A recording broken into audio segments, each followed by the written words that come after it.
Next topic. Will Bell come back week 8, Chops?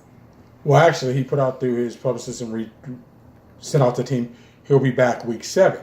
Week 7 is the Steelers' bye week.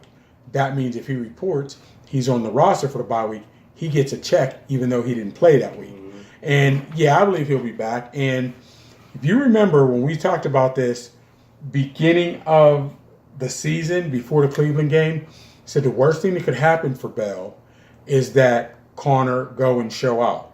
Well, Connor showed out the first game. After that, they've been garbage. They've went from the penthouse to the outhouse. Now, Bell is going to come back, and if he rips it up and does work, his marketing, his worth is going to go through the ceiling. But also remember this.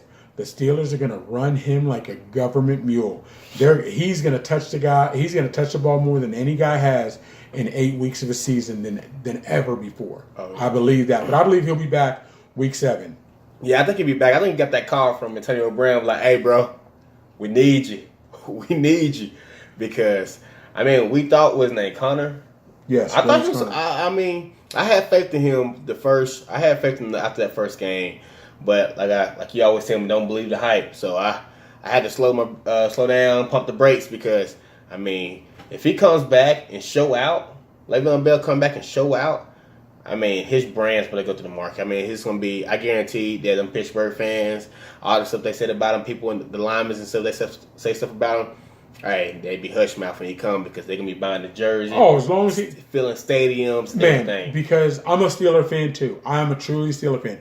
Where I differ from a lot of people, I saw why Bell's holding out, and I understand they are people too. This is their job.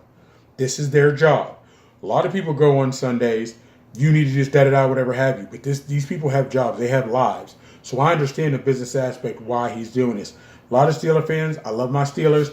We're all saying Bell's selfish, Bell's this, Bell's that.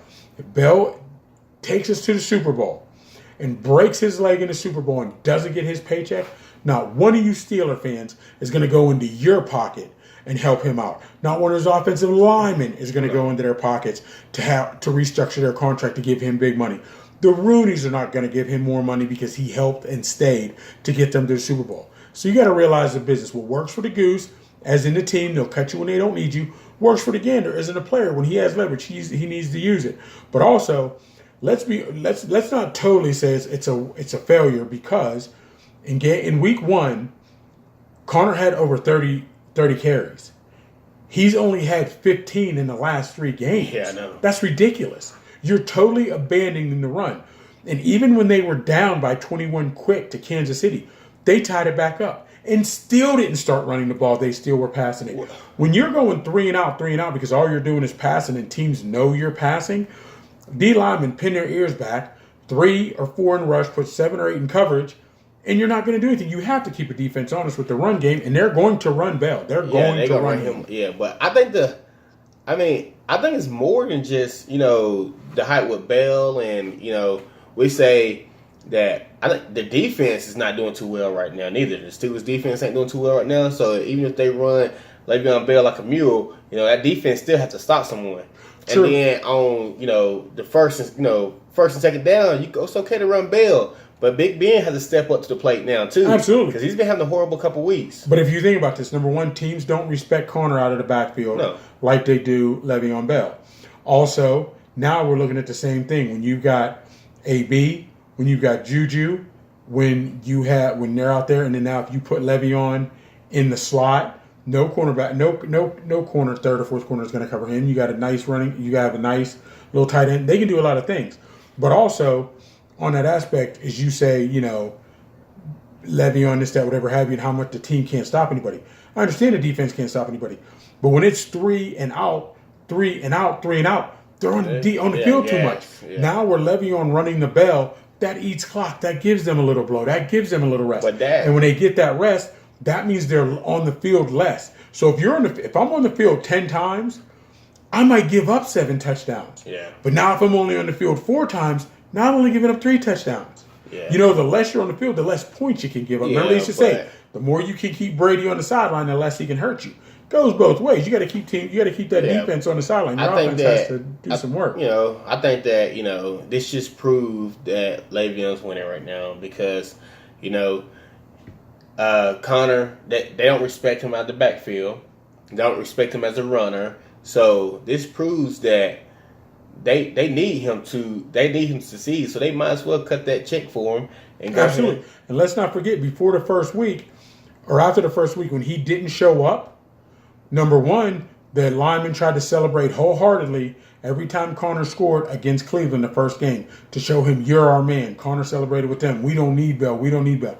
Then the O-line talked bad about him. They treated him like he wouldn't, like he was terrible. Like he wasn't, ridiculous. So, having said that, they did everything they could, the offensive linemen, to try to prove we make Le'Veon, he doesn't make us. The running game is shambles. It's in the gutter. It's terrible.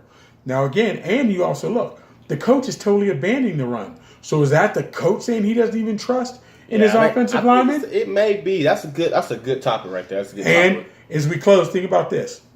With all three guys on the field, Bell, AB, and Roethlisberger, they're almost 700 winning percentage.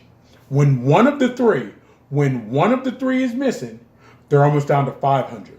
So they all need each other. Yeah. So think about that. If I give you a car, you got the engine, and you got gas. You're good to go. But if I give you a car and you ain't got no gas, you ain't going nowhere. If I give you a car, no engine, you ain't going nowhere. You can't make chicken salad out of chicken shit. That's just what you can't. So it is what it is. Yeah. So you can say what you want to say. All the Steeler fans get mad. You can hate on me. I got broad shoulders. I can take it. Again, you got what you wanted. Tell them Bell trade them. We don't need them. You got what you wanted. But we have a dismal team and a dismal running game. So you got what you wanted, but you don't want what you got. So again, before you just start calling names and hating, whatever have you, think about what you're dealing with. Think about why a guy is doing it. He's an athlete. Every athlete wants to win. Every athlete wants to compete. That's what they do. He's not there because he's now looking business-wise. He's not going to tear up his body and destroy his future for a little bit now. Think long-term. Next topic.